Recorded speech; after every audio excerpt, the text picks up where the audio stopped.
건생빌라는 주택일까요? 건생빌라는 그린생활시설의 줄임말입니다. 즉 그린생활시설과 다세대 주택이 결합된 용어로 정식 법정 용어는 아니다. 편의상 건생빌라라고 부르는 것이지 결코 주택이라고 생각해서는 안 된다.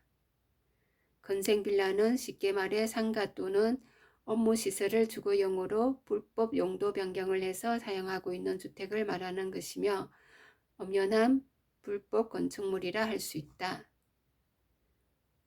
건축업자도 불법 사실을 모르는 건 아니지만 그렇게 할 수밖에 없는 큰 이유로서 두 가지가 있다. 건생빌라가 장점인 이유. 첫 번째로 수익률 때문이다.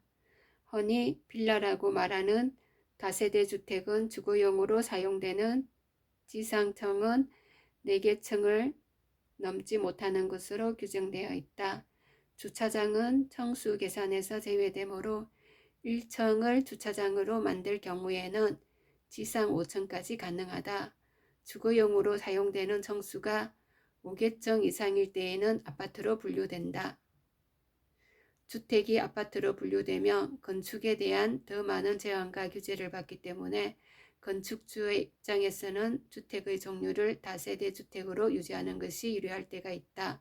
주거용으로 사용되는 청수가 5개층일 때에는 한 층은 그린 생활시설로 허가를 받고 나머지 4개층만 다세대 주택으로 허가를 받아서 편법으로 진행하는 건축업자도 있다.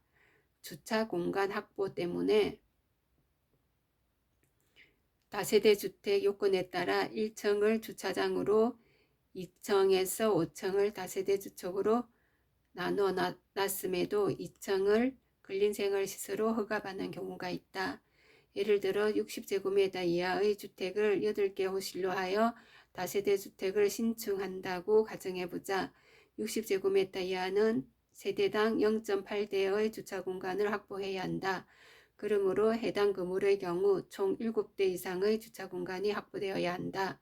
그런데 건물을 건축할 대지의 지형적 한계로 인해 주차 공간이 최대 6대밖에 확보되지 못할 경우 주거용으로 사용되는 4개층 중 한 층을 거린생활시설로 허가를 받고 나머지 3개층을 다세대 주택으로 허가를 받는다.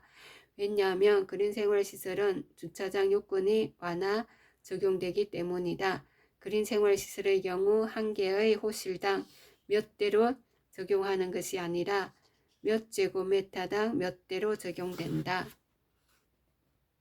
예를 들어 2층의 60제곱미터 이하의 면적으로 그린생활시설을 2개 호실로 건축 허가를 받는다고 가정해보자.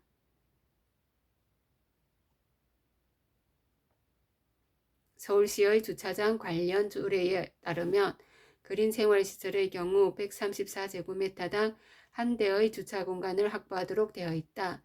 즉, 이 건물에서 2층을 그린생활시설 2개 호실로 하고 나머지 3층에서 5층을 총 6세대의 다세대 주택으로 건축할 경우 필요한 주차 대수는 6대가 된다. 건생빌라가 단점인 이유.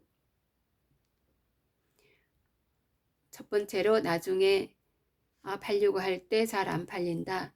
건생빌라는 불법 용도 변경이라는 크다란 단점을 안고 있는 건축물이다. 등기상 주거용이 아니기 때문에 전세자금 대출에서 제한을 받을 수도 있어 전세로 임차인을 맞추기가 어려울 수도 있다. 여러 가지 단점 때문에 최초 분양할 때 저렴한 가격으로 분양가가 책정된다. 하지만 분양가가 저렴하다고 해서 분양을 받았다가 차후 고생하는 경우가 많으므로 진중해야 한다. 나중에 팔 때에도 정상적인 주택보다 훨씬 저렴한 금액으로 팔아야 하며 거래가 쉽지 않은 매물에 속하게 된다. 건생빌라는 등기상황증명서상 주택이 아니라 큰 틀에서 상가라고 할 수 있다.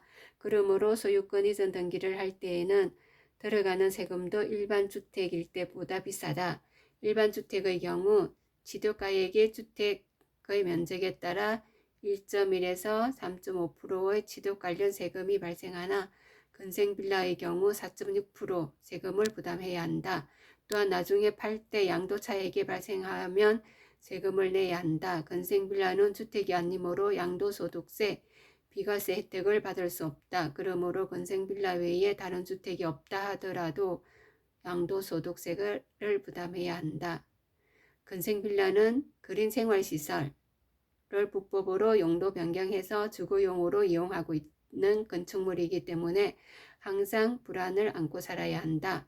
즉 운이 좋아 지금까지 단속에 걸리지 않았다 하더라도 향후 불법 건축물로 적발될 경우 건축물 대장에 위반 건축물로 등재된다.